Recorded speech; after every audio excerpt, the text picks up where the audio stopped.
我这是穿越了，我竟然穿越成了萧家的嫡长子萧云彻，自由走失，在战火纷飞的大陆，靠着乞讨和拾荒活了下来。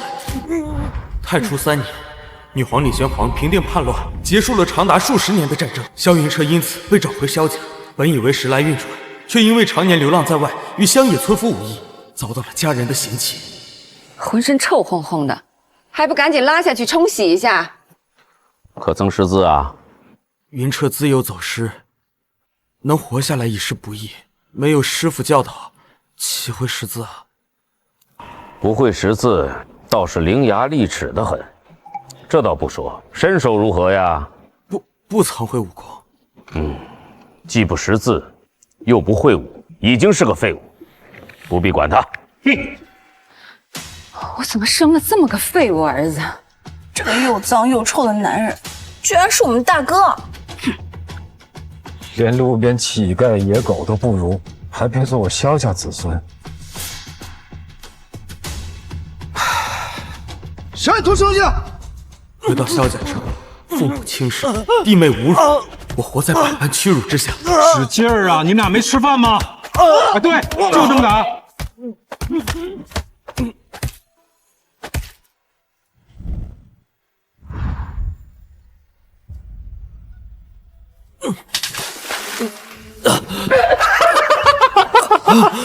萧云彻，下雨了！好你个小云彻，装死吓我们是吧？有你好果子吃！非要动手是吧？你不过就是我们萧府的一条狗，这狗碗里的吃食，与你很配啊！少跟他废话，直接滚！哎你这不他妈的！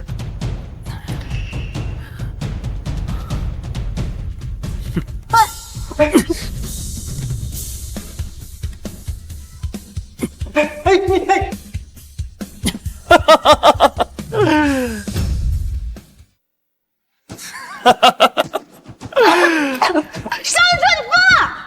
了！不是你说的，我本来就是一条疯狗嘛。怎么样，这狗食味道如何？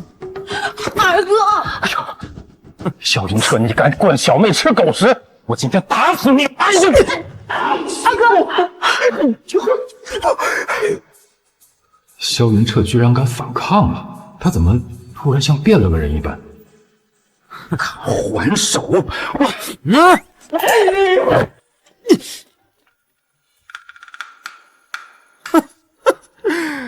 唉。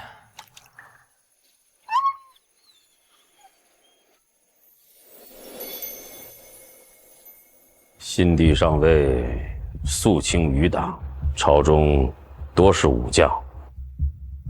女皇已在广招能人异士，辅佐身侧。如今朝中正是缺人的时候，我们萧家是该递出投名状，争取圣上的青睐了。老爷放心，咱们文儿能文能武，才高八斗。这雪烟嘛，虽说不是亲生，是过继的，但是她国色倾城，长袖善舞，他们呀，定会为咱们萧家效力的。爹，大哥要杀了我，他把我头都打破了。娘，大哥还要喂我吃狗食，你要为我做主。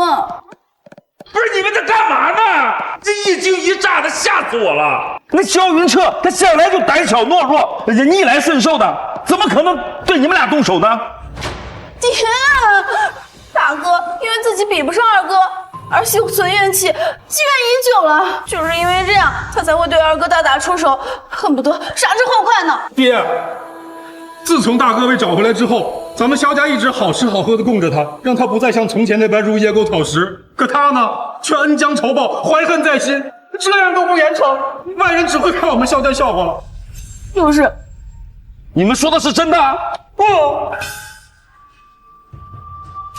这个逆子，带路！为父这就给你们出这口气。走。哎，老爷你慢一点儿。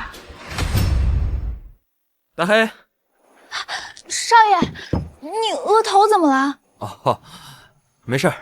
秋雨啊，自从我来到了萧家，你一直在我身边，何府上下，只有你把我当大少爷。您本来就是萧府的大少爷，奴婢对你好，这是应该的。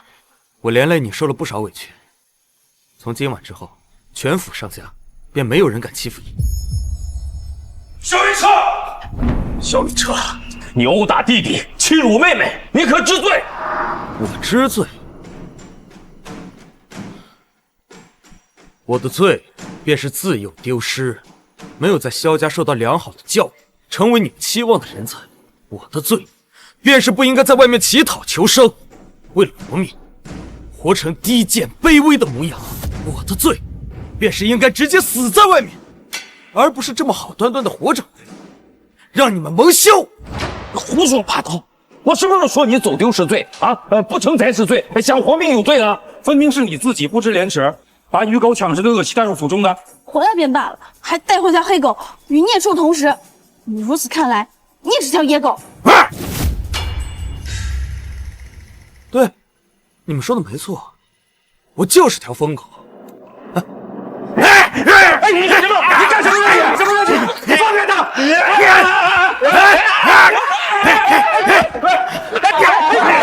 走，别人拿他走，抓住他！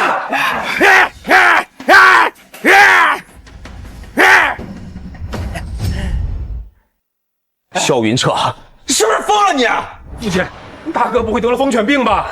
大哥平日里就和这条野狗走得很近，竟是得了疯犬病，是气疯了。哎，对，我就是疯了。从今日开始，你们谁再敢踏入这个院子，我便会失控咬死你们！萧云彻，你就不怕我不认你这个儿子吗？我不是一条疯狗吗？什么时候成为你儿子了啊？大哥，别说气话呀，赶快给父亲认错！难道你还想回到从前流浪的日子吗？自从我回到萧家，便受尽你的屈辱嘲笑，吃不饱穿不暖，被你们嘲笑殴打。早知如此，我就不应该回来。父亲，那你看大哥如果实在不愿意待在家中，城南正好有一处荒铺，不如让大哥移步到城南荒铺休养生息，如何呀？好主意！既然他发疯犬病，那为了防止他继续伤人，不如把他送出去。畜生般冥顽不灵！即日起，将萧云彻送到城南荒铺，待他病好之后，再接回来。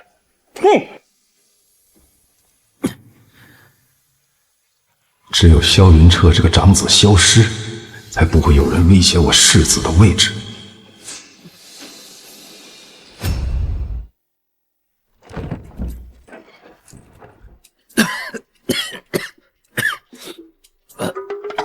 少爷，你就这么让他们把你赶出来了？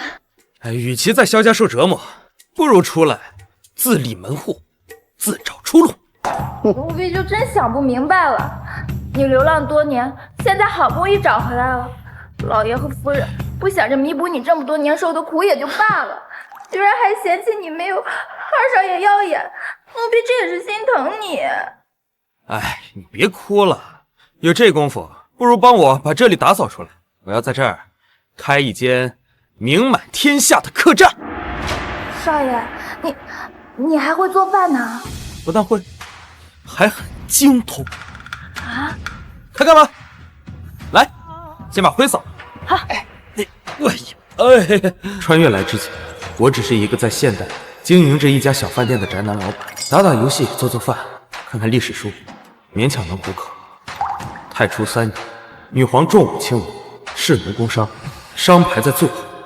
但如今正逢兵变之时，百废待兴，正是捞钱的好时候。民以食为天，为天客栈，就叫这个名了。少爷，你还会写字呢？只能说不丑吧。走吧，我们把它挂出去。哎，为天客栈，就这样吧，差不多。那个男人为何如此眼熟？这样是不是好看多了？好看。似乎是那天钻狗洞的男人。那日他犹如丧家之犬，今日一看，摇身一变倒成了个掌柜。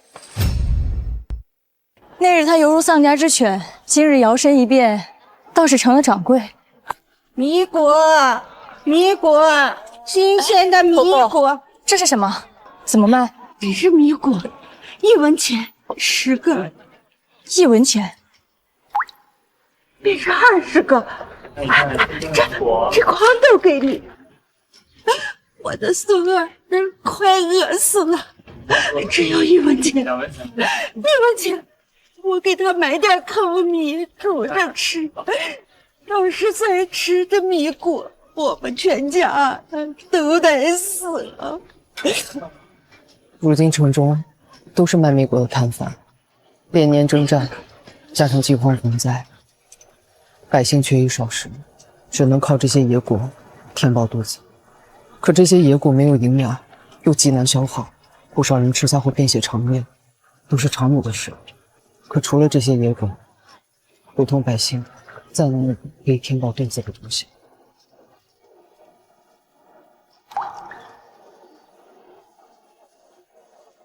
伯伯，谢谢恩人，谢谢恩人，我的孙儿有救了，谢谢恩人，谢谢恩人。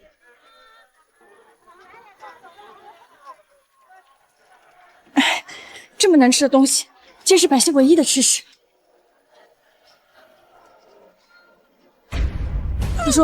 秦叔，你怎么了？秦叔，你醒醒！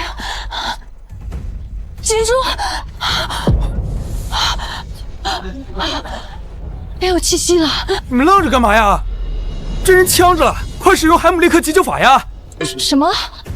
哇，这是古代呀，医疗水平低下，现在最基础的急救方法他们都不知道。哎呀，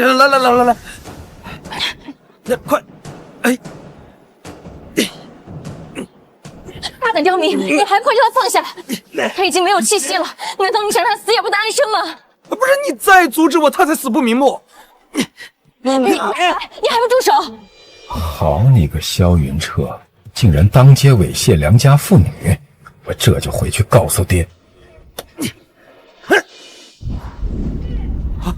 秦叔，你没事吧？我明明已经吃杏仁了，又活了。你刚才被他呛着了，差点噎死。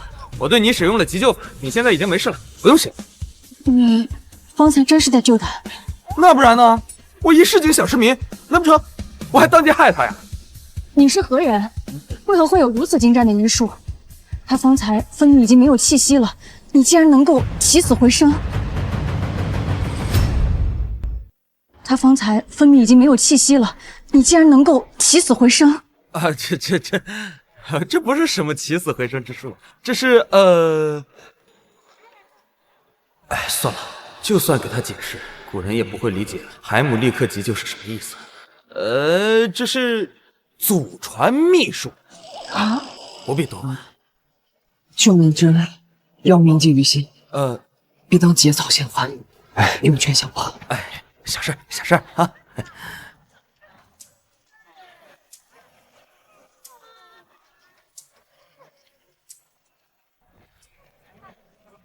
我都说了不必报恩了，别挡着我做生意啊！店家，开门做生意哪有不接待客人的道理？二位姑娘想吃点什么？把你们这儿的招牌都上一份吧。得嘞，二位请坐。秋雨上茶。好嘞。二位姑娘尝尝。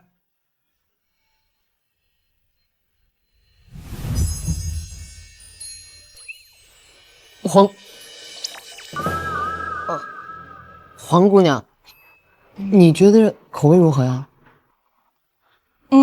京中的不少馆子我都吃过，但是我竟觉得没有一家比这家美味。的确，且这些菜色都闻所未闻。二位有所不知啊，这些都是我家的祖传菜式。二位若是喜欢，日后常来啊。好。二位慢慢吃吧。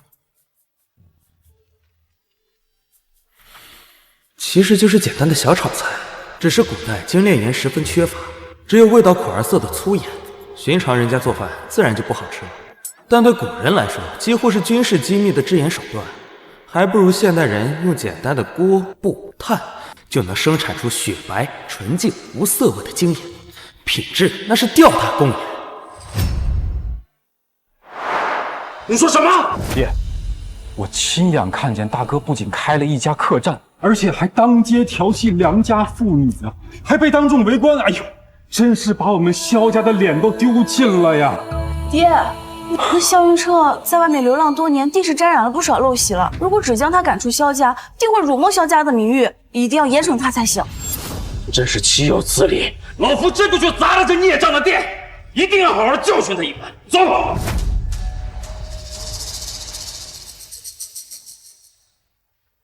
姑娘，你是他的伙计还是他的媳妇？我是他的丫鬟。丫鬟？你们家主子竟然是个少爷？如果是少爷，为什么要在这里开一间维天客栈？萧云彻，你不是最喜欢钻狗洞吗？赶紧快钻过去！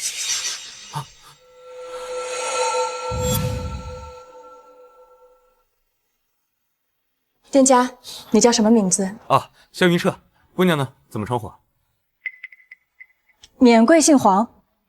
这位是我的闺中好友姚姑娘。我们同是商人之女，最近生意不好做，所以出来散散心。最近生意确实挺难做的，先帝退位，女帝登基，这处处都是动乱。哎，不过你放心啊，熬过这几年，后面都是好日子了。初中历史上都写着，再过几年，神武元吉女皇便会带领大武进入德武之治，国力那是空前的强盛，这边随便一个小乞丐都富得流油。哦，你当真是这么想的？不过当今百姓确实苦太久了，真当过好日子了。我说的是不是真的？到时候你就知道了。二位姑娘要是觉得我手艺还行的话，日后常来啊。好嘞。啊，姚姑娘，走吧。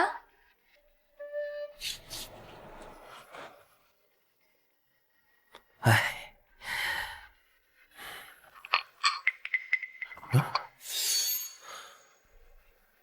哎，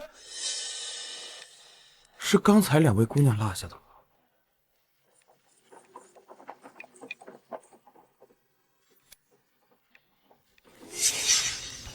朕的遣军御印落在方才那间客栈。可是先帝赠予您的遣军御印，对，那枚御印不仅可以派遣监军，更会暴露朕的身份，必须马上找回来。是。停！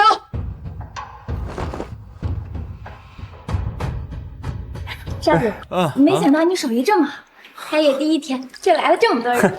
你少爷会的可多了。萧云彻，你这个不忠不义的逆子，看老夫今日不打死你！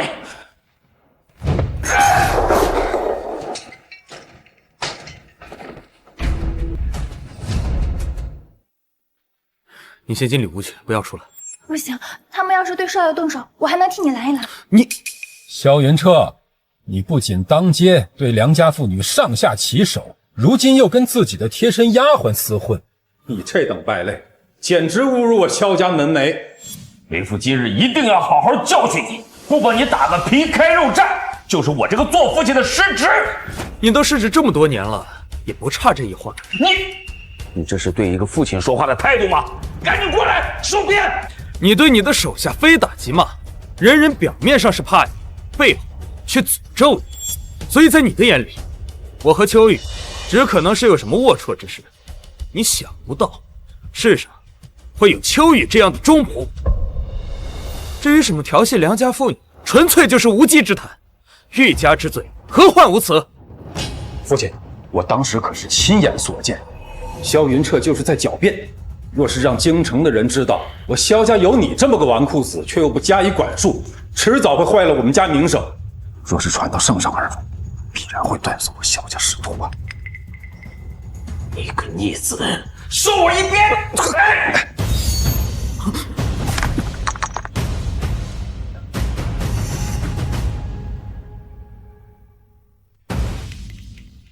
遣军御印。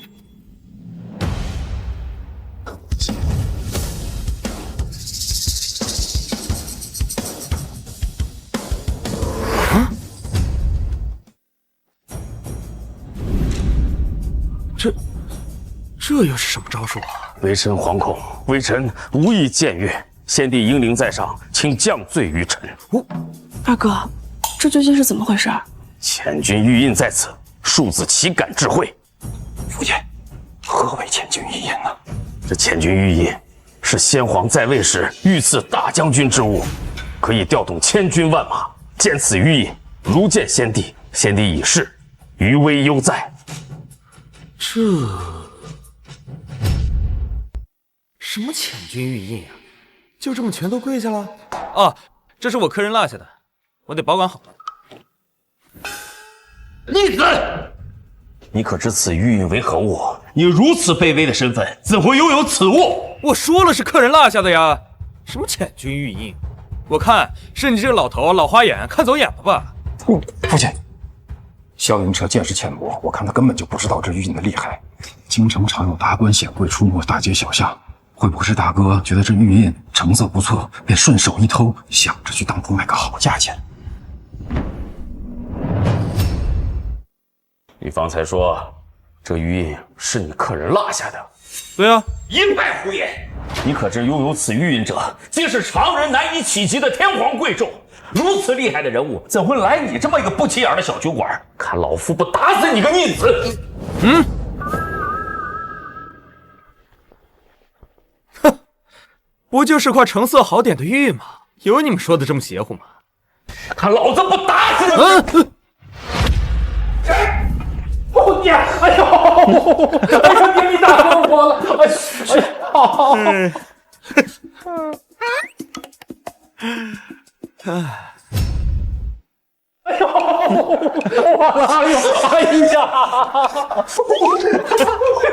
呦，你个逆子！看来老夫当初真是做错了决定。当日把你留在于此，本意是想让你不要在府中碍眼，没想到你在外面却兴风作浪，调戏良家。看老夫不打死你个！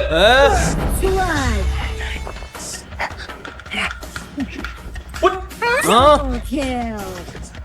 打！我打！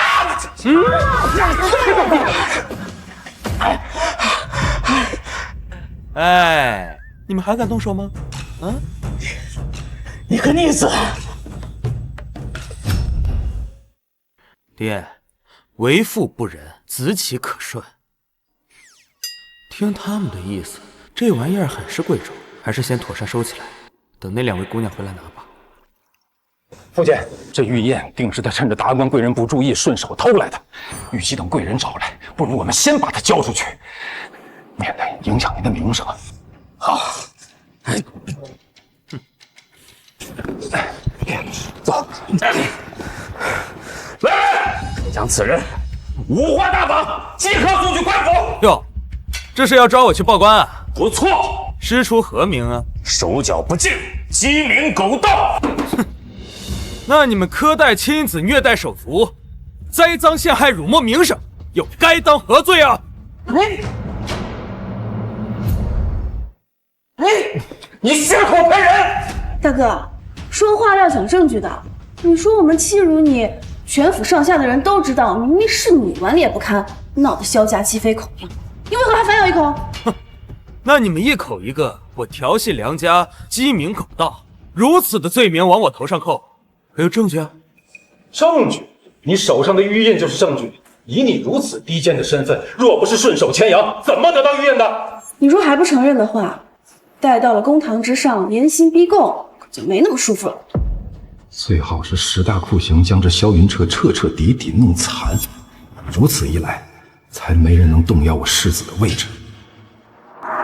我再说最后一次，这块玉印是我客人落下的，不是我偷的。就算到了公堂之上，我还是这么说。好，事到如今，你还嘴硬。行，你说这玉印是你客人落下的，人呢？达官贵人会来你这个不起眼的破龙湖这儿吗？此物是我遗落之物，并非萧兄偷窃而来。此物是我遗落之物，并非萧兄偷窃而来。人不就来了？哎，这黄姑娘没有跟你一道来吗？此玉便是她的遗落之物，他不便前来，请我来拿。哦，原来如此，这么贵重的东西，以后可要保管好了。萧云彻，如今你也学会请人演戏，一唱一和销赃了。萧云彻，我原以为你多年流浪在外，只是彻底废了而已。只要你安分守己，我们萧家还是养得起你的。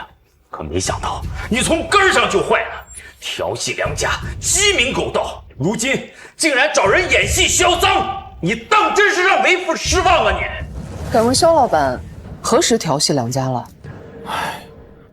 正是因为今天萧某救了姑娘您，被有心之人看到，所以才说萧某轻薄了你。胡闹！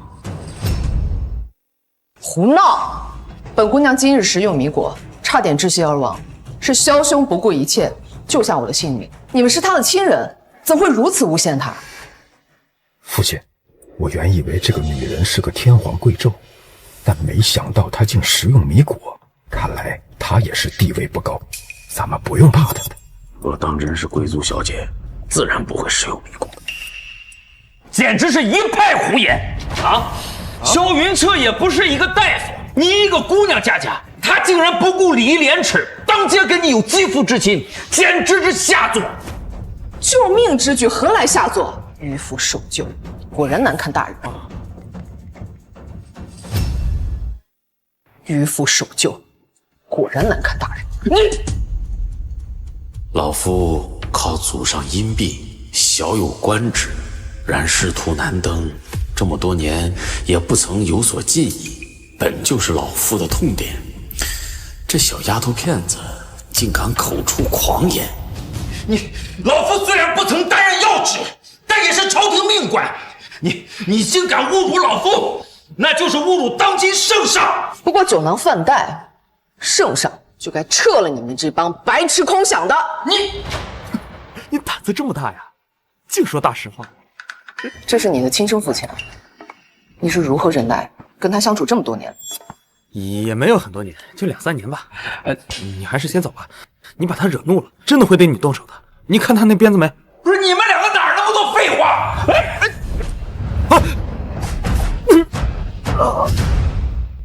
不是你们两个哪儿那么多废话？你做什么？谁要你替我挡的？你这细皮嫩肉的，这一鞭子下去，不香消玉殒了呀！我皮糙肉厚，扛得住啊！你个无耻小儿，想必这女的是你的姘头吧？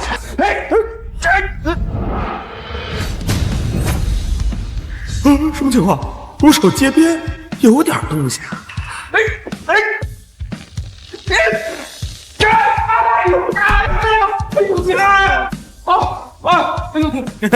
姑娘，女侠，身手不错，这么厉害不早说，我刚才就不该给他挡那一鞭子，这不白疼了吗？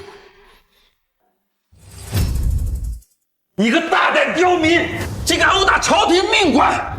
父亲好心出门看你，你自己不识好歹就罢了，还要带上你的姘头一起，恶意伤人。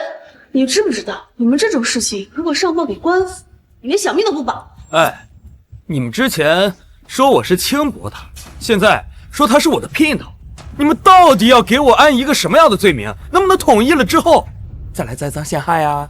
萧云彻，你还在狡辩？你和这个毒妇打伤父亲，这是不争的事实。儿啊，二哥，爹，我毒妇打我！住口！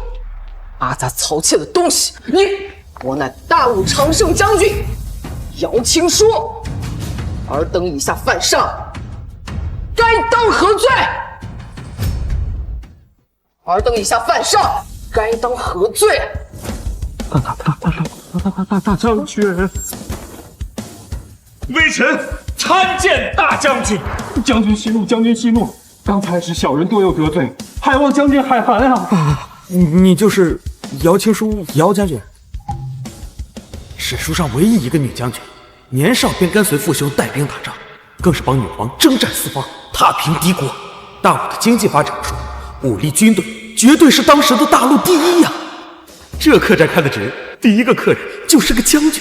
今日本将军食用米果，差点窒息而亡，是萧兄不顾流言蜚语，救下本将军的性命。今日我不管你们是何目的，日后若是对本将军的救命恩人不敬，便要问问本将军答不答应。微臣不敢了，微臣先行告退。微臣告退。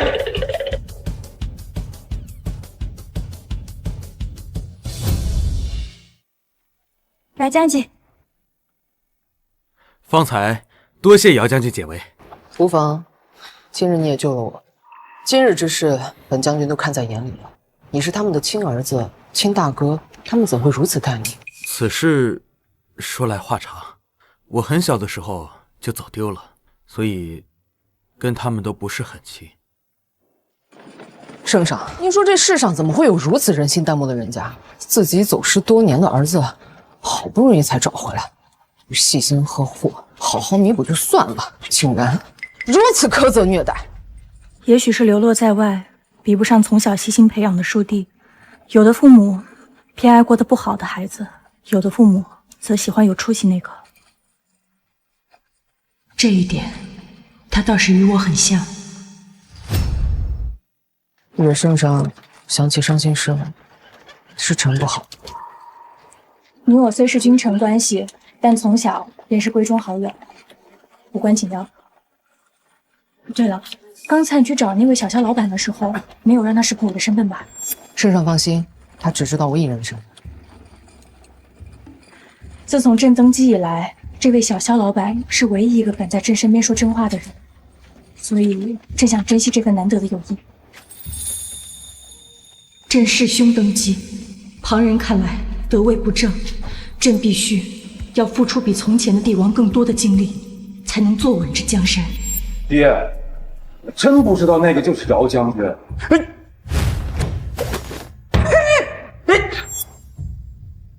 跪下！跪下！那姚青书可是开国大将军唯一的女儿，如今更是跟着圣上征战四方，战功赫赫。我们若是得罪了他，老夫以后还有晋升的机会吗？你这个蠢货呀你这个蠢货呀你！萧云彻才出血就沾花惹草，真是太过分了。老爷，你这是干什么呀？有什么话不能好好说呀？还有你啊！你看看他现在个样子，还不都是被你惯的？整天不好好钻研学业，净想着陷害自己的兄长。我看咱们萧家迟早毁在这蠢货的手里，气死我了！老爷，老爷！圣上居然要见我，这，老夫活了这么多年，这还是头一遭。你是个蠢货呀！文儿，快起来！哎呀，真的是。爹现在越来越偏心大哥了，我不也是好心吗？我怕大哥败坏了我们萧家的名声，不就是弄错了。哎呀，好孩子，娘知道你不是故意的，你有什么错啊？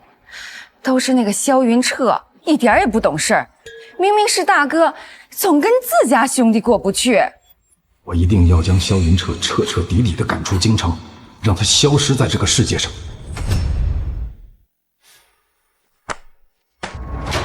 康王，朕上月交给你的赈灾事宜，为何到现在还没有办妥？回圣上，银子不够。不够？国库的银子全部都紧着赈灾事宜，你跟朕说不够？抗洪救灾可不是小事，国库拨的那些银子只够打点士兵和军官的，就连粮草都不够。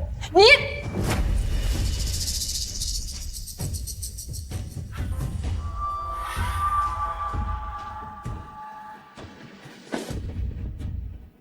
那依皇叔的意思，该如何办呢？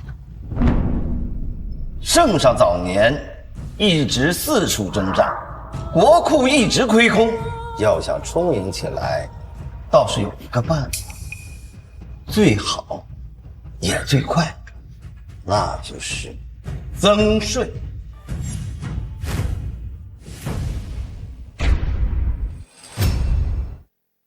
康康亲王所言有一定道理，只是连年征战，百姓早就苦不堪言，哪里来的余力增税？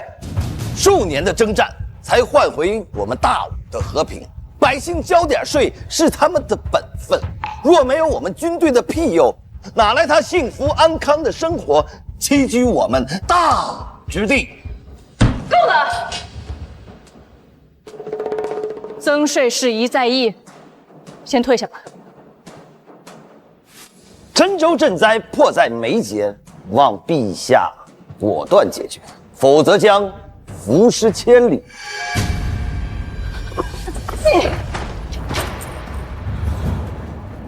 圣上，康亲王是先帝唯一的手足，先帝在世时便对他宽容有加，他散漫惯了，您不要放在心上。他是自命不凡，知道朕的皇位得之不易，便处处挑衅，恨不得取而代之。皇上，萧大人到了。传。是。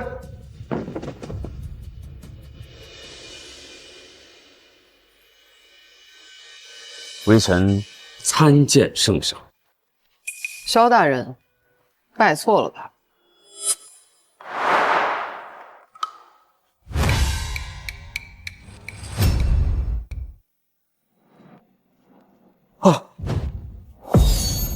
微臣皇仆，微臣有罪。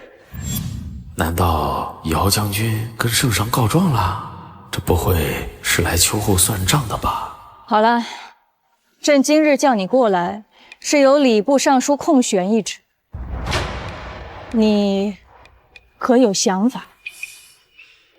圣上的意思是说，想让微臣出任。你在京城多年不成升迁，看在你忠心一片，就给你个效忠的机会。日后你要以身作则，恪尽职守，为人臣、为人父，都应该做出表率。多谢圣上，多谢圣上。好了，下去吧。谢圣上。圣上，这萧侍郎对萧老板极尽苛责虐待，您为何要给他加官升爵啊？帝王之术在于平衡，朕又何尝不想直接罢了他的官，给萧云彻出气？可他是萧云彻的亲生父亲，日后想要提拔萧云彻，他有个可靠的副卒，远胜于他独木难支。原来如此。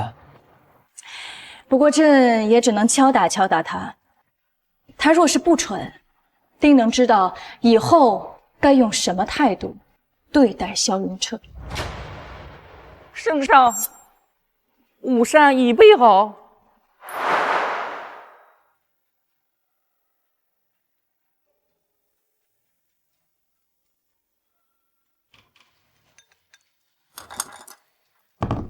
朕怎么觉得这御膳房的手艺退步了？这些膳食总觉得少了些什么。想来，圣上是在萧老板那儿把小嘴吃刁了，如今倒是挑剔起御厨的手艺了。你这么一说，我倒的确有些嘴馋了。你这么一说，我倒的确有些嘴馋了。有段时间没去维天客栈了，不如现在就去。我也想听听小萧老板有什么真知灼见。怎么了？又是旧疾复发？朕赶紧让御医给你瞧瞧。都是些陈根烂结了，这么多年了，连御医都束手无策。朕早就看开了，朕只希望有生之年能够亲眼看到圣上的大武盛世。朕一定会寻遍天下名医，只要能治好你，朕什么都给他。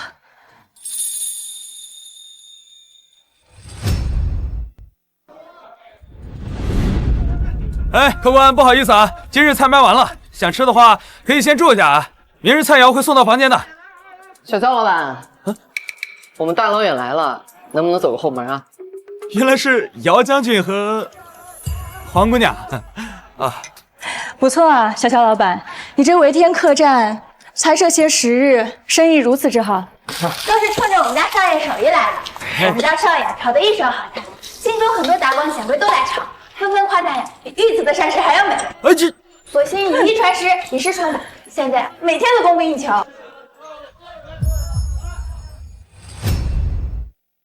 所幸以一传十，以十传百，现在每天都供不应求。这话可不能乱说呀，这可是大武的姚将军，人家是圣上身边的人。我们这个客栈做点吃食生意的，能跟人家御厨比啊？小肖老板为人甚是谨慎，不过你这维天客栈厨艺水平的确高，比御厨高。我说的。放心吧，我不会去圣上面前告你的状的。多谢姚将军了。哎，秋雨，快把咱们研究的新菜品让两位姑娘尝一尝。好，好。哎，黄姑娘、姚将军这边请。两位姑娘，尝尝我们的新菜品吧。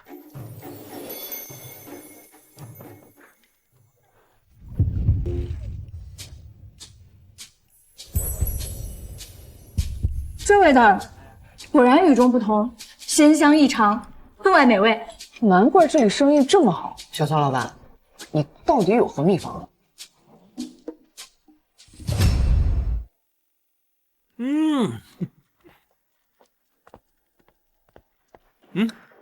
这就是秘方。这不都是入药之物吗？难道你在这些菜里用了药，所以大家才这么爱吃啊？不是，这怎么可能啊？这可是京城，我要是敢这么做，那不等着被砍头吗？这个呀，那不算是药，这就是香料。这两个融合在一起啊，就能激发食物最深层的味道，所以啊，你们才会觉得鲜香异常。哎，那小肖老板，你是如何知道这个秘方的？炖菜放点八角、桂皮，不是常见的很吗？只是古代这会儿还没有发展到其他菜系，不知道这些佐料的用处。哎，这都是经过无数次的实验得出的经验。哈哈哈。又疼了吗？无妨。姚将军，你这是怎么了？姚将军，你这是怎么了？老毛病了。早些时候随圣上四处征战，忽然就得了这个病，喉处肿大有硬块，吞咽困难。御医说是食王症。食王症？这是个什么病啊？治不好的绝症，会慢慢让身体的气血亏空，然后身体亏空而亡。先是为我殚精竭虑，征战沙场，甚至20有2了，都不曾谈婚论嫁。他用毕生精力捍卫我的皇位，却在江山稳固的时候得了这个病。让我看看。放肆！男女授受不亲，这点道理都不懂吗？你让他看看，你忘了那日在饭店门口，你差点窒息而亡，就是这位小肖老板，他救了你的命。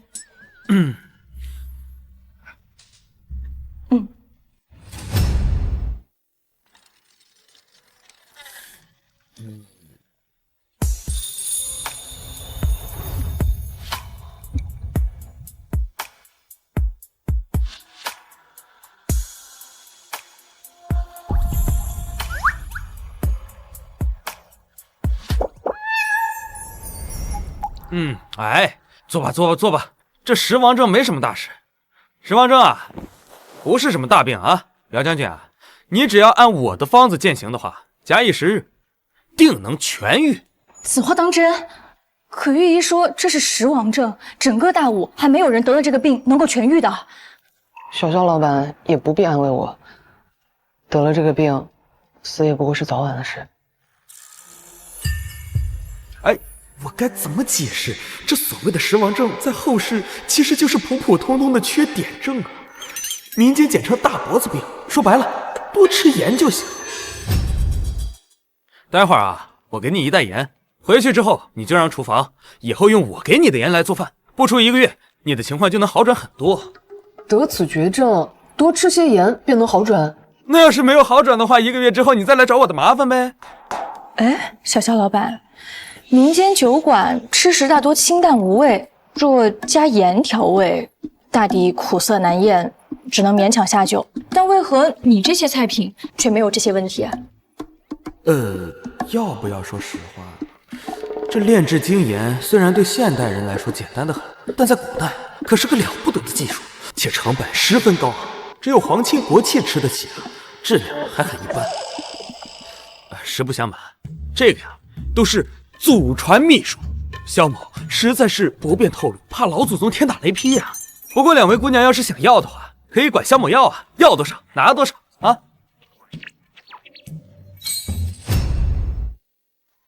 这萧云彻不老实，他和萧家关系这般差，哪里来的祖传技术？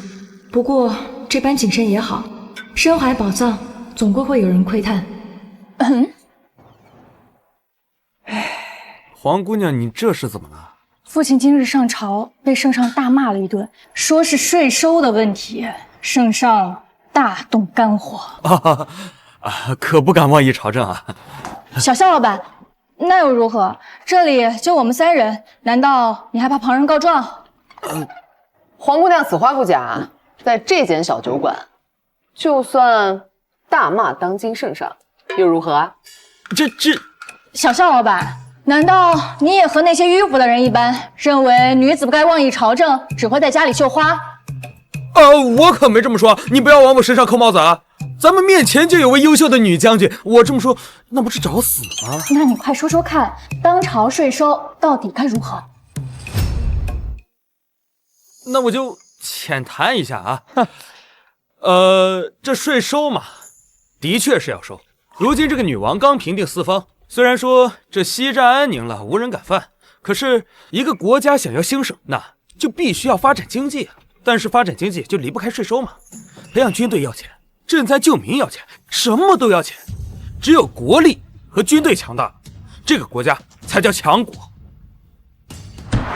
我们当然知道你的意思，可当今百姓刚经历战火，现在还未安居乐业，若此时强征赋税，岂不是雪上加霜？一个帝王如果半点都不考虑自己的子民，那还能算得上是一个好的帝王吗？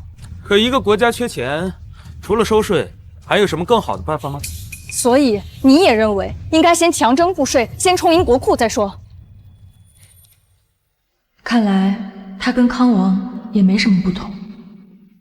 非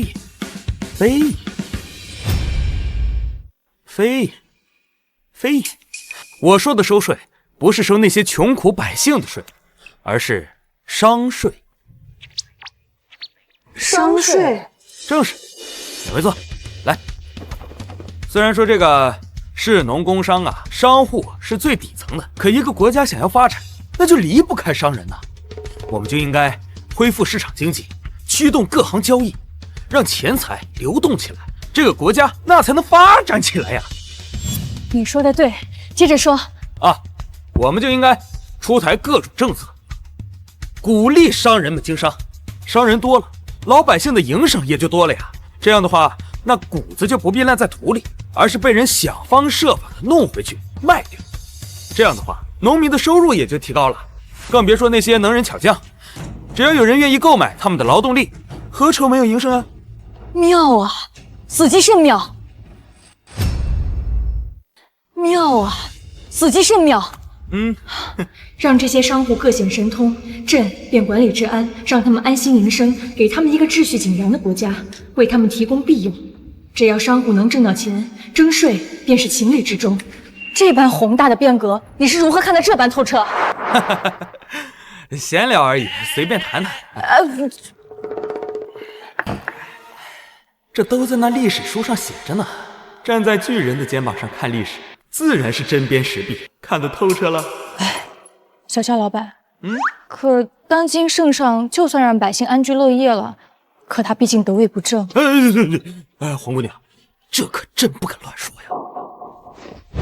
怎么不能说？当今圣上本来就是弑兄篡位，逼着先皇让位，众人只是不敢说，心里都是这么想的。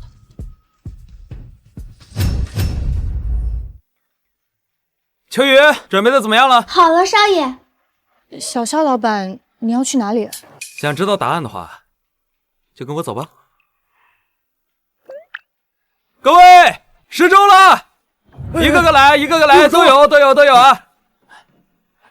来，日后啊，我可能不能给你们施粥了。为什么，萧老板？为什么呀？我忤逆了兄长和父亲，视为不孝，日后我要在家闭门思过。我不相信肖老板是这样的人。是啊，肖老板为人温厚，善良大方，怎么会做出这样的事儿啊？一定是兄长为难，家父偏心啊！对呀，就是。既然大家如此信任肖某，那肖某就算被千夫所指，日后还是会给大家施粥的。好，来，好，来，吃饭，谢谢肖老板。这小子，来，谢谢肖老板，谢谢肖老板。这小子，肖老板愿意给大家施粥，实为大爱，可这跟圣上您问他的问题又有何关联啊？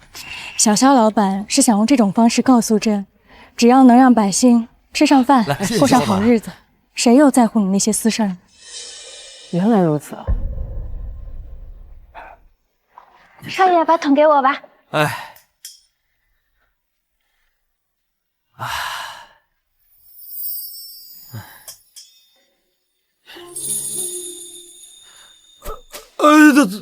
岂敢劳烦将军？怎么，你嫌弃我的手吧？这是岂敢劳烦将军？怎么，你嫌弃我的手吧？哦。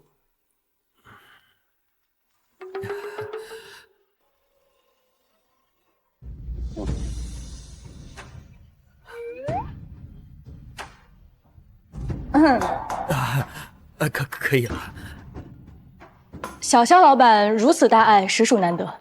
哦，最近挣了点钱嘛，想要回报社会。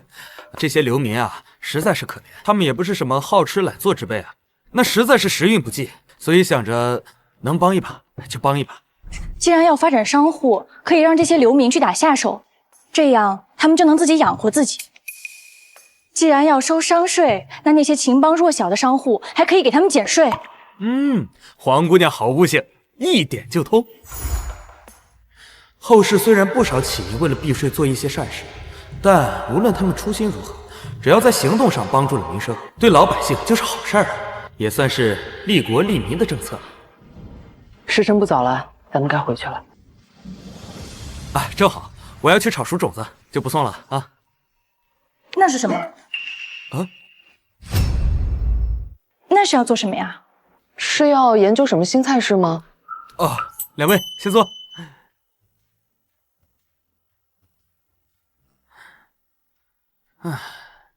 这个是米果的种子，便宜好活，结果繁多。可有一个问题啊，就这米果难以下咽，而且营养价值低，几乎没什么食用价值，只能起到充饥的作用。若不是人饿得快要死了，绝对不会想吃这样的东西。那日我便是吃了这米果，才险些丧命。这东西的确难以下咽，很难想象还有那么多百姓食不果腹，需要吃米果。可经过我的研究啊，这米果之所以会这么苦涩，完全是因为这种子里的水分啊太多了，再加上这京城的气候湿润，那更是雪上加霜了。不过如果我们在播种之前啊，能够稍微去掉这种子里的水分，那来年结出来的便是这样的稻米了。哇，这个种子真的能结出稻米啊！可这种子炒熟了，不就不能发芽了吗？只是稍微去掉这种子里的水分，不是完全的炒熟，这种子还是能发芽的。而且啊，这结的果时间和质量都要优于原先的。这在现实都是写在生物课本上的小常识，在古代却成了难倒不少帝王的难题。小肖老板，若此事能成，我定封你做个大官。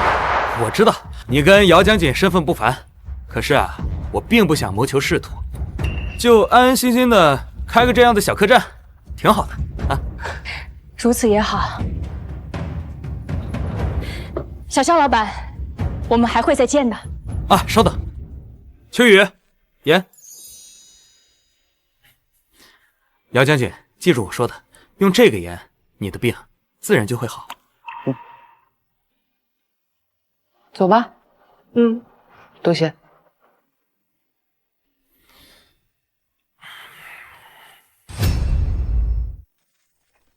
萧云彻是不可多得的鬼神之才，绝不能让他落于尸体。可他志不在朝堂，要如何才能收服这个人才呢？姚将军今年20有2，却不曾考虑婚姻大事，朕也是时候为你做出打算了。臣只想永远陪在圣上身边辅佐，不想嫁人。朕方才提出的商税之法，众爱卿可有别的意见？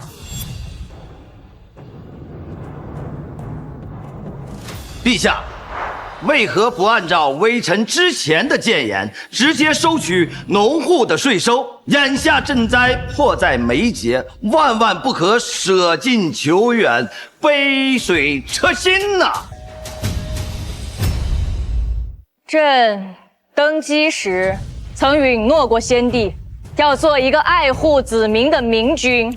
如今百姓刚经历战火，又遭遇天灾，正需要依赖朝廷之时，若此时强征赋税，这与朕的治国之道大大违逆。圣上，你弑杀兄长强势登基的时候，怎么没有见你这么听先帝的话？臣认为为君之道就应该斩钉截铁，不应该瞻前顾后啊！你现在坐在这个位置上的人是朕，朕还不需要你来教朕何为为君之道。圣上是想让我跟太子一个下场喽？那你就当臣是死谏。朕本就是弑兄登基，再不可残害血亲了。登基前可以弑兄杀父，可真当了皇帝，就不该给旁人落下话柄。但若真是放任康王，也只会留下后患。此事朕心意已决，无需再议。退朝。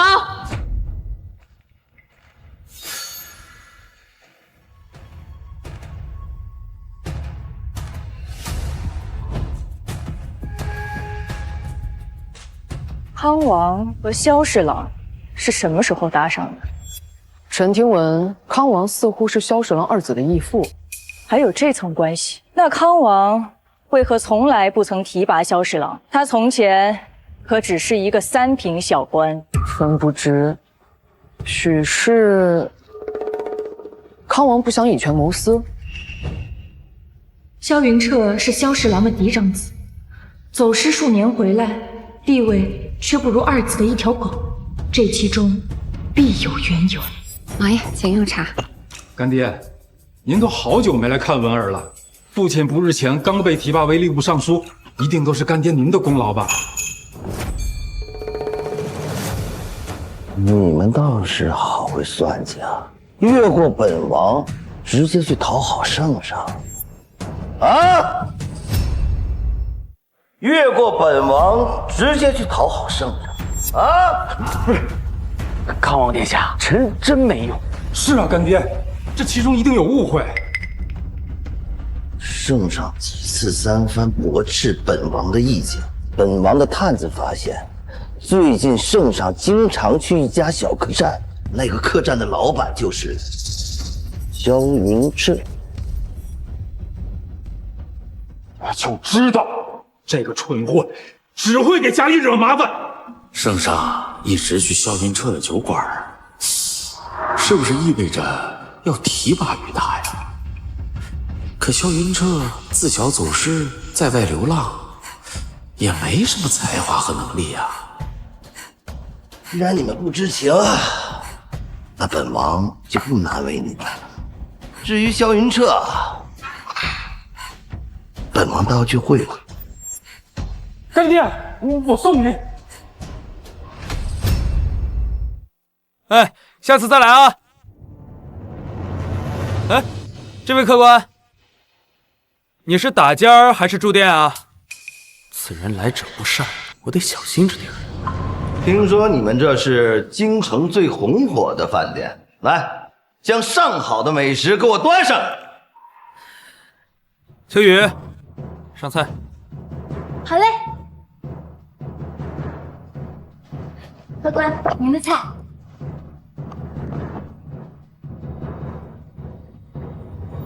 好吃呀！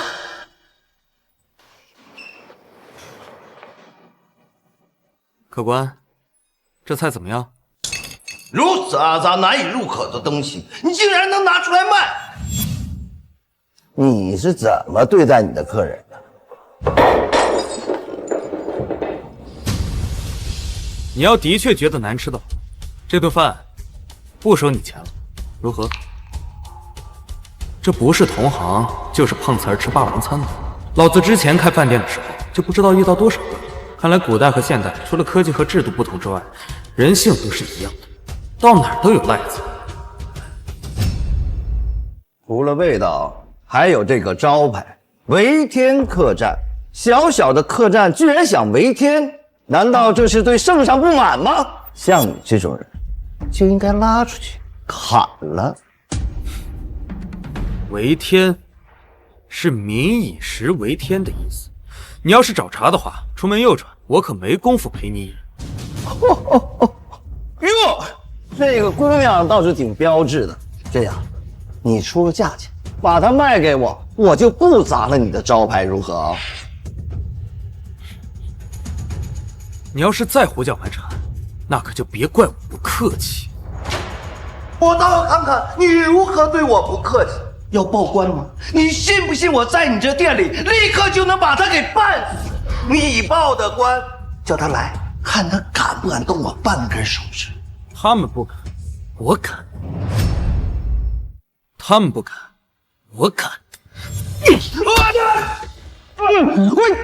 看他，我是他来人啊！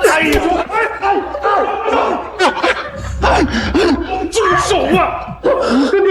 干爹！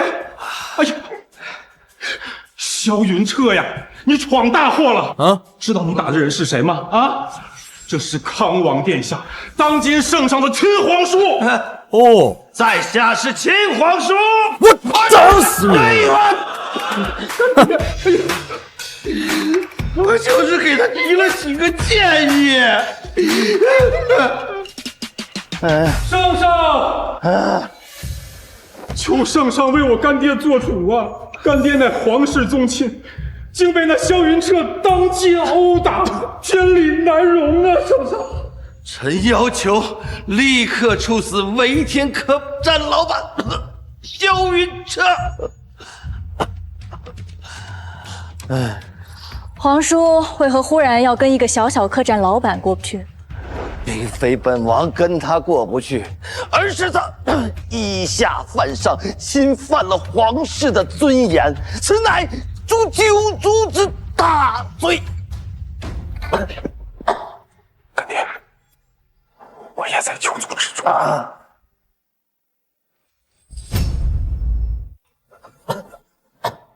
干爹，我也在九族之中。不过。本王心怀仁慈，不想牵连其他人员，只要求处死他一人便可。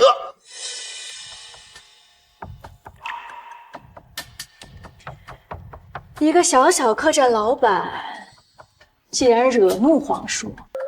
本官听闻围天客栈吃食不错，便想去尝一尝，只是给他提了几个建议，他对本王大打出手，此人顽劣不堪，必须将他斩首示众。干爹所言极是，萧云彻理当斩首示众。朕听闻萧云彻是你嫡亲的大哥，你为何如此仇视他？圣上明察，萧云彻自幼走失，从小跟着那些流民乞丐一块长大，骨子里早已是污浊不堪、卑微下贱。若不是家父心软，断不会让他脏了我萧家的门楣啊！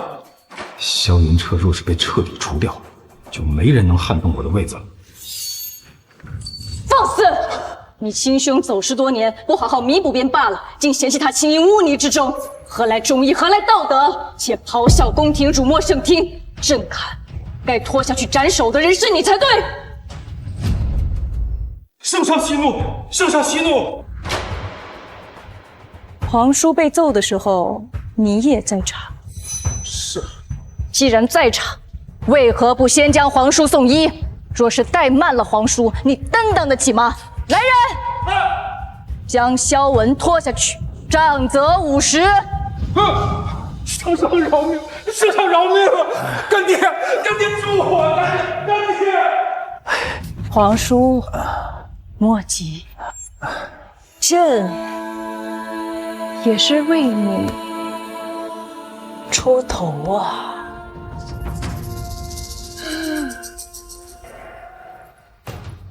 看来圣上要死保这个萧云彻，这条路走不通，本王只能先斩后奏了。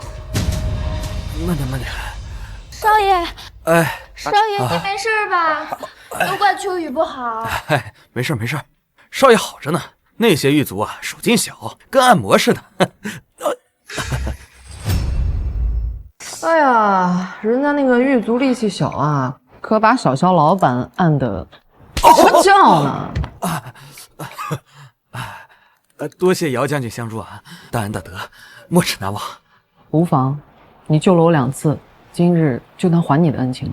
何来2次之说呀？自从上次用了你的法子，我的这个时亡症果然消退了不少。那日圣上派御医替我诊治，也都惊讶无比，都说想见见你这位神医呢。对了，姚将军，你怎么知道康王把我抓起来了呀？我……小肖老板，没受皮肉之苦吧？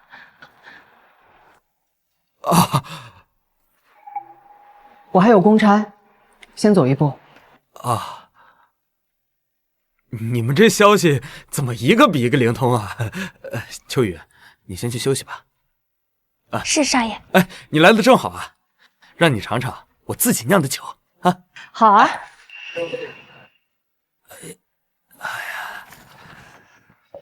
这康王向来目中无人，你受委屈了。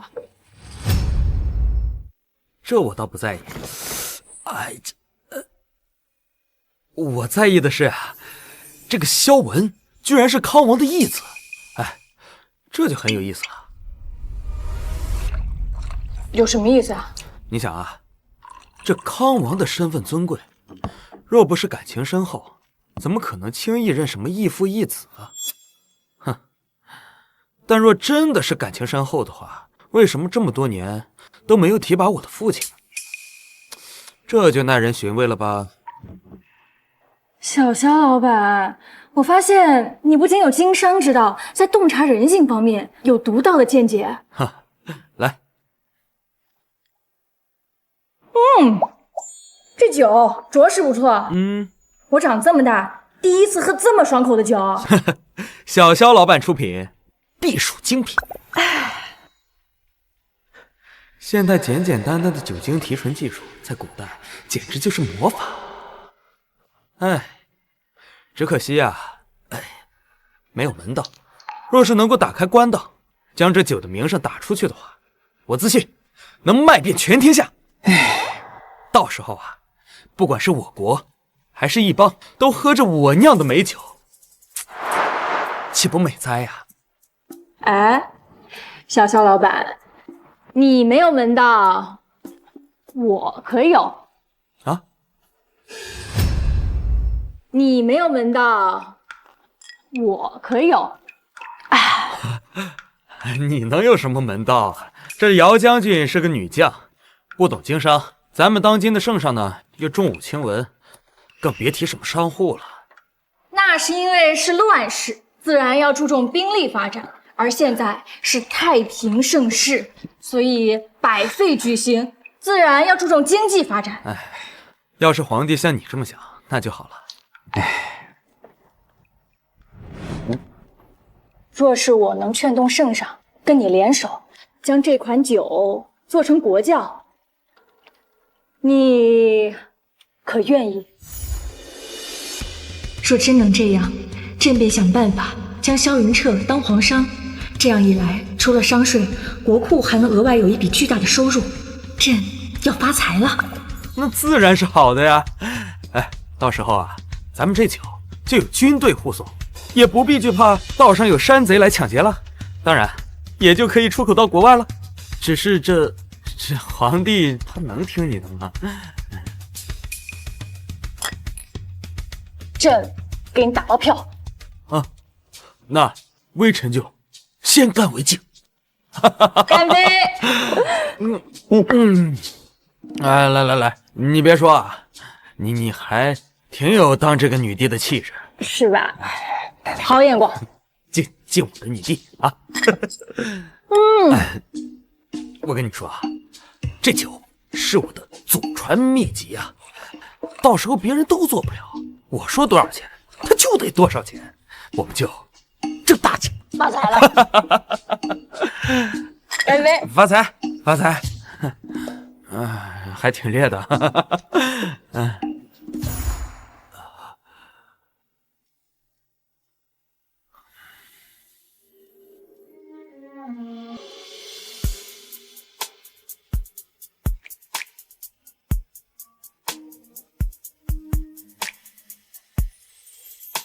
云帘晴空桃源却莺啼，犹记你眼角笑意，几分相思暗藏到如今。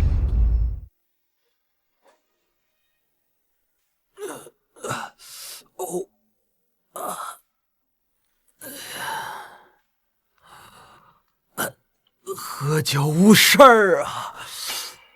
少爷，秋雨，你哭什么呀？若是以后少爷娶妻，是不是就要赶秋雨走了？嗨，怎么可能呢？只要你愿意的话，这辈子都可以待在少爷身边。只要少爷不嫌弃秋雨，秋雨这辈子就跟定少爷了。陛下，你从军队调一拨人护守官道，若是咱们大吴有商户通行，便一路护送。太好了！如此一来，咱们大武的好东西就能销往四处各地了。快要入秋了，还有蚊虫吗？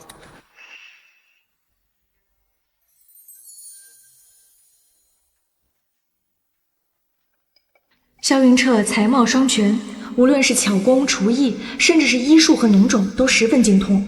朝堂之事看得十分透彻，且人情练达。若是能借他的种，生下来的皇子必定是聪明机警。哎呀！天，你要为孩儿做主。萧云彻果然是经世之才，本王必定除之后快。可惜啊，他有一个致命的弱点。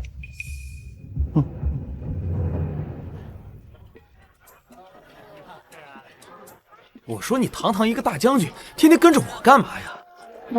现在是太平盛世，我又无仗可打，整日无聊的很，只好来找你了。行吧，本将军这辈子都不想嫁人，可我也不能让姚家无后。最好的办法便是偷偷借了这小子的种，生个聪明绝顶的孩子。秋雨，我回来了。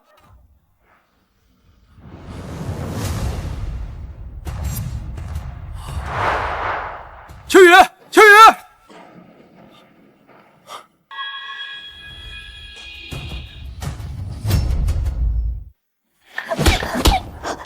你只不过是个小小的丫鬟，能给本王当妾，还委屈你了吗？我秋雨这辈子都是少爷的人，你肯死，我也不会委身于你。靠我！我弄死你！本王还怕你不来呢。你的确是个人才，唯独有一点太过感情用事。俗话说无毒不丈夫，你关心的人在乎的人太多，所以难成大事。来人啊！一派胡言，连自己在意的人都保护不了，我就不信这样的人能成什么样的大事。少爷，平时看你不着调，关键时刻却这般有胆量。萧云彻，我果然没看错你。这些都是1等1的高手，今天你既然来了，就别想活着出去。康王，你要当着本将军的面放肆吗？本王是先皇的亲弟弟，你一个小小的将军能奈我何？你动手！皇上驾到！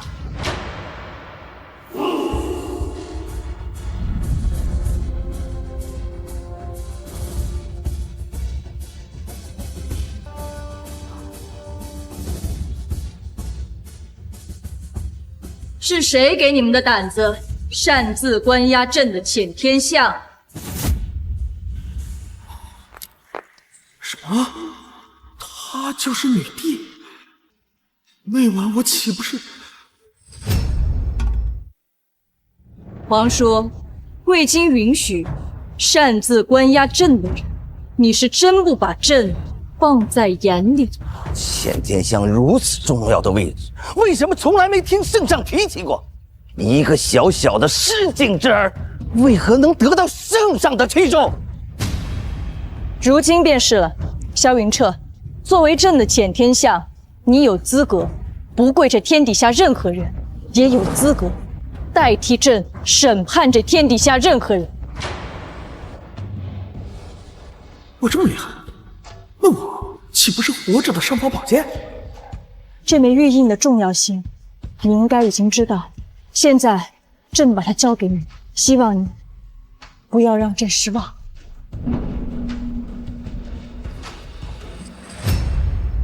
希望你不要让朕失望。千钧一刃，为什么要交给一个毛头小子？我不同意！微臣参见遣天象。哎，这玩意儿这么管用，那我就下单了。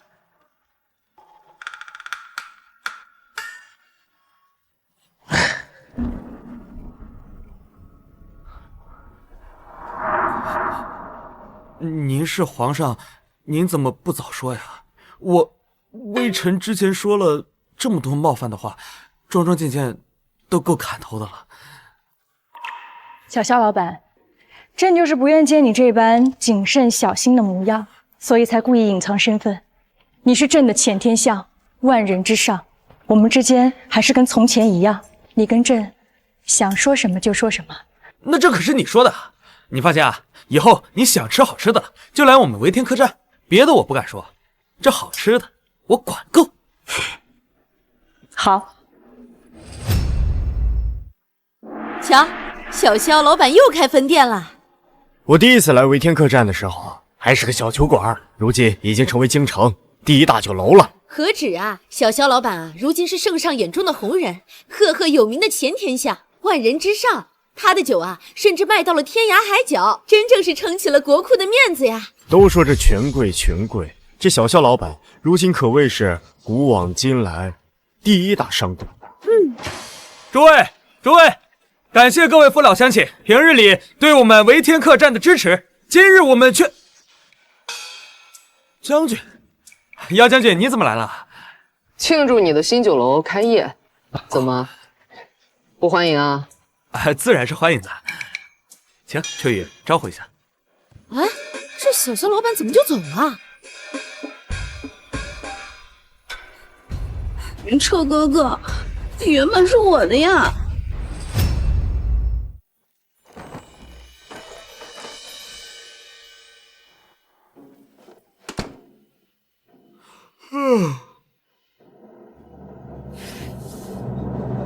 哎，秋雨，我不是说过我不会对你下手的吗？萧雪烟，你怎么来这儿了？哥哥，雪烟知道错了。哎，打住！按照我的经验，这是要色诱我吗？这不应该呀，这有悖人伦呐！你不是我亲妹妹？哥哥，你都忘了吗？我们是表兄妹啊，我们自小就有婚约的，只不过你走失了，婚约才取消的。后来我家族没落，姑姑看我可怜才过继过来的。我原本姓江啊。哦，不是亲妹妹，那你是表妹妹啊！你是妹妹，你就别跟我玩这些花招啊！古人表哥表妹都正常的很，可我是现代人啊，这都没超出3代。哎，不行！哥哥，雪烟自知有错，但那都是被萧刚哥哥蛊惑的，你就原谅雪烟吧。我不想再看到你了，你现在就回你的萧家去吧。从此之后，我们再无瓜葛。哥哥，走。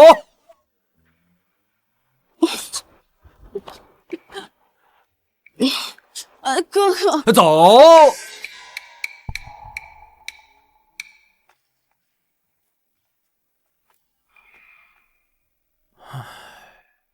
我不是让你走了吗？没想到你这人还挺坐怀不乱的，送上门都不要。那是当然，我也不是什么女人都可以的。坐吧。你怎么来了？没事就不能来了。哟，来喝个茶。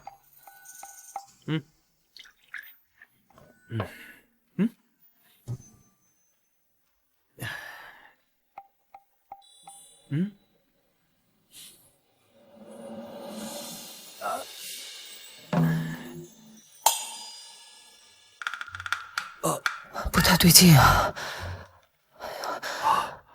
怎么这么热啊？坏了，肯定是这萧雪烟往这茶里加了什么东西了。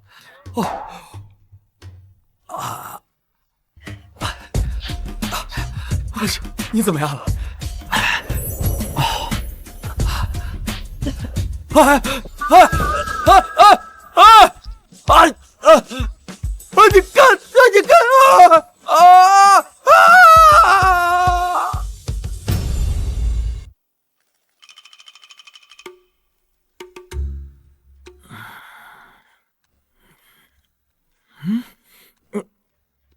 这些女人怎么都这样？睡完了就不好。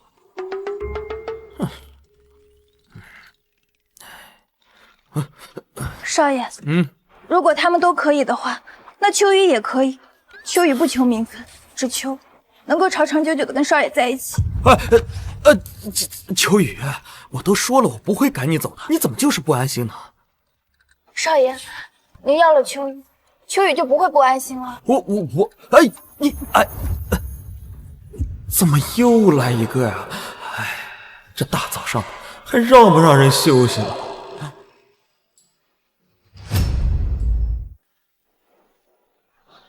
老伯，我给你多加点。萧老板如今是圣上身边的红人，又是遣天下，却不忘我们这些卑微低贱的流民。老伯，您客气了。我知道，在我们刚开店的时候你们帮我赶走了好多闹事的人，你们关照我，我也关照你们。那是你帮我们太多了，我们做那点事儿，哪偿还得了呢？谢谢你，好人有好报，不够再来啊！我虽然大力发展经济，提供了不少岗位，但始终有一批老人无法从事体力劳动，导致他们依然只能领救济粮。我得想一个办法，再创办一个古代版的敬老院，毕竟老吾老以及人之老，幼吾幼以及人之幼。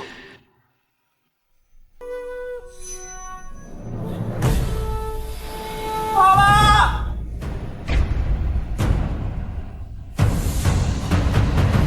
这就被人下毒了。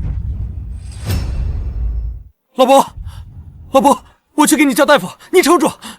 老伯，我大限已至，不必忙活找大夫了。都怪我不够谨慎，都怪我，不然的话，已经我们做的够多了，京城的百姓都爱戴没有我早就死了。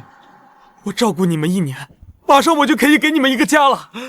老伯，你撑住，你撑住，已经够。少爷，老伯，少爷不好了，少爷，怎么了？将军那边传来消息，说您的试验田非常成功，米国长势喜人，且能和稻米媲美。只是什么？只是大坝决堤冲溃了你的试验田。康王，干爹，这样真的好吗？大坝决堤，若让人知道是我做的，那可是杀头的死罪啊！有我在，你怕什么？先皇给我留了免死金牌，就算李玄黄来了，也要给我3分面子。给那些流民下毒倒没什么大事儿，可是毁灭河堤会让大量百姓流离失所的。就为了除掉一个萧云彻，这代价会不会有点大呀？那萧云彻是个鬼才，对付他就要用非常手段。他都快帮李玄皇将皇位做得稳稳当当了，我们必须出一些险招，否则我在大吴哪还有一席之地？可这招会不会太险了？怕什么？就算他跟李玄皇去告状，李玄皇都不敢动我，难道他还敢杀了我不成？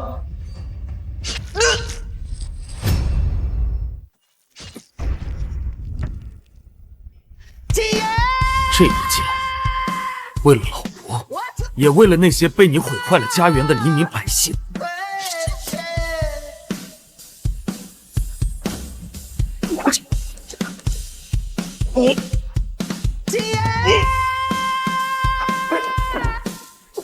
来人呐！杀人了！有4个来人呐！别动手！大哥是你的亲弟弟。你这人还挺有趣的，帮别人养了这么多年的儿子，而自己的亲儿子却视若无睹。这什么意思？哼，你没觉得他们两个长得特别像吗？他一个亲王，非亲非故的，为什么非要认萧文当义子？还有，你没有感受到我的那个好母亲对康王那是异常的柔顺、恭从吗？还有，你没有感受到我的那个好母亲对康王那是异常的柔顺、恭从？我去，怎么了？来人！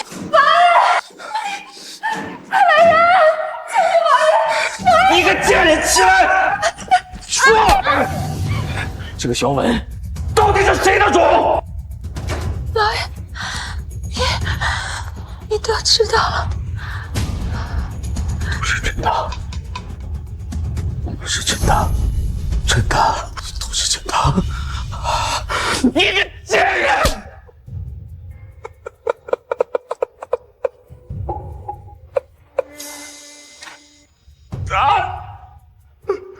这都是对我的报应啊！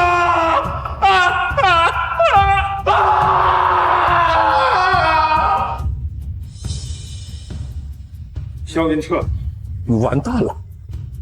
谋杀秦王可是死罪，就算你是全天下，圣上也救不了你。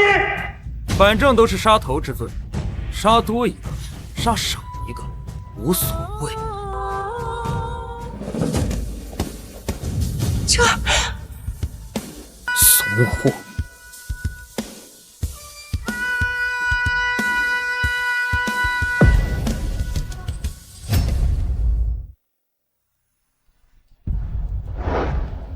闯入康王府，杀害康王，萧云彻，你可知罪？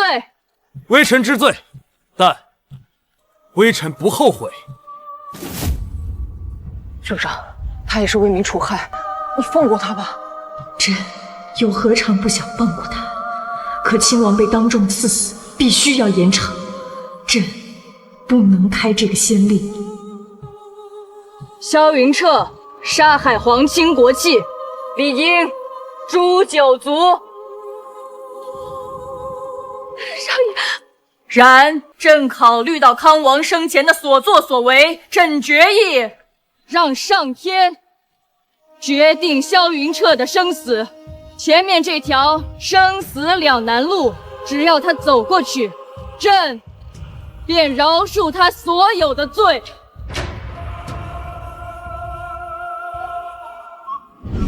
可是自古以来，从来没有人能够活着走完这生死两难，都会被折磨得痛不欲生，痛苦自强，所以才叫生死两难啊。早知如此，我就应该对云彻好点儿。萧云彻，我早就说过，你不得好死。萧文损坏大坝，造成无数百姓伤亡，斩立决。其父母纵容其罪行，打入大牢，秋后问斩。来人，对，押下去。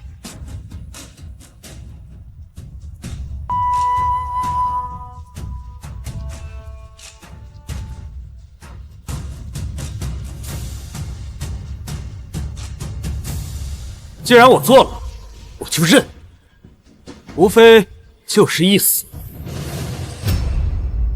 既然我做了，我就认，无非就是一死。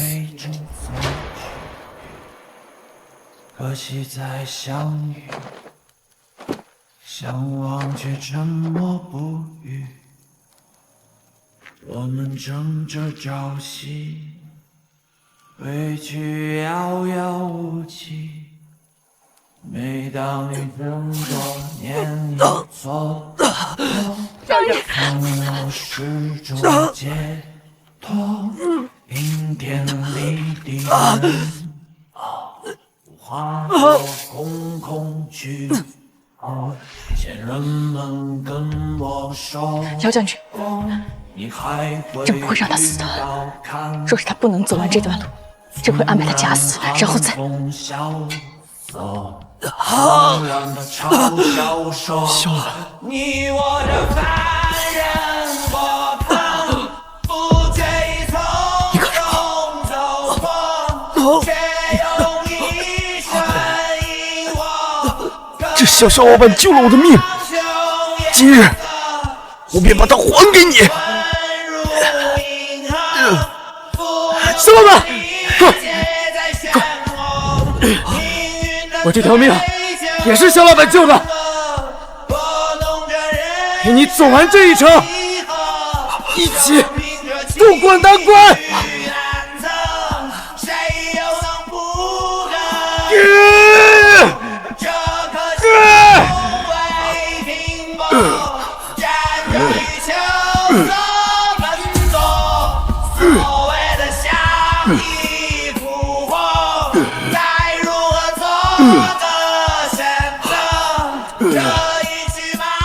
第一次见到有人完整的走完生死两难路，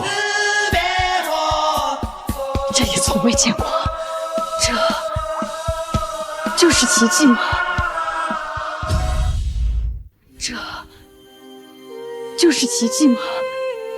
是百姓拖起了霄云车，连上天都不忍剥夺他的性命。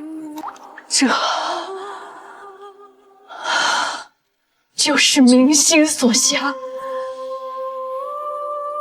朕宣布，萧云彻走完了生死两难路，他的罪孽已经被全部灼烧干净。他是朕唯一的见天相，也是大武第一商柜。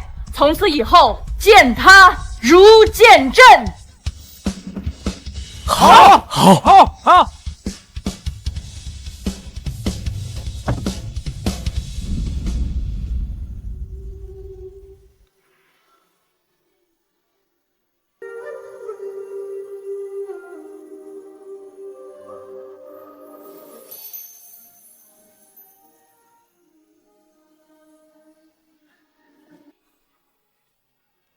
圣上万岁万岁万万岁！见天相千岁千岁千岁！众爱卿，平身。